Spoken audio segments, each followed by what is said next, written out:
Muka semacam bicek masih mantap di Grebek. Salah sikap pelaku begal mobil Sigrah Putih tewas kena peluru polisi pas nak dilakukan penangkapan. Peluru tersebut menembus kepala. Keluarga pelaku minta maaf pada warga Palembang yang sudah menjadi korban kejahatan pelaku.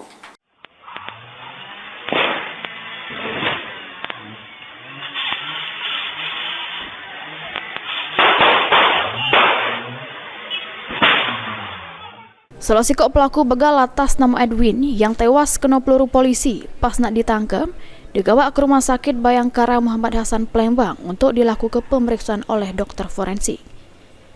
Hasil dari pemeriksaan visum, dokter nemukan sikap luka tembak di bagian kepala yang nembus dari kiri ke kanan pala pelaku. Tembakan yang tembus itulah yang membuat pelaku tewas seketika pas dilakukan penangkapan. Tembaknya dari sebelah kiri, telinga sebelah kiri yang menembus samping kepala sebelah kanan. Berapa lubang, Dok? Satu lubang, satu tembakan. Menembus ya. Satu tembakan. Kerusakannya parah berarti di kepala? Ya, kerusakannya karena sudah menembus ya tadi katanya. Dari sebelah kiri sini ya. Menembus. Langsung meninggal itu, Dok? Ya, langsung meninggal. Sementara itu melalui kuasa hukumnya, pihak keluarga meminta maaf pada polisi sama warga Palembang yang sudah menjadi korban kejahatan pelaku. Pihak keluarga tidak tahu namun pelaku sering membegal.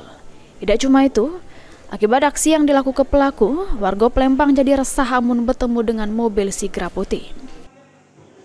Kami mewakili keluarga dengan kerendahan hati kami mohon maaf terkait memang ada dari pihak kepolisian baik korban atas kejadian ini yang keluarga tidak tahu kejadian sebenarnya, cuma baru tahu di pagi hari tadi jam kurang lebih jam 4.30, sehingga kami ucapkan sekali lagi mohon maaf dengan kerendahan hati, mohon maaf sebesar-besarnya atas tindakan daripada pelaku ini karena pihak keluarga tidak tahu sama sekali atas permasalahan ini.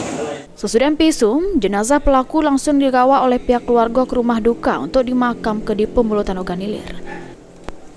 Mulyadi, PAL TV.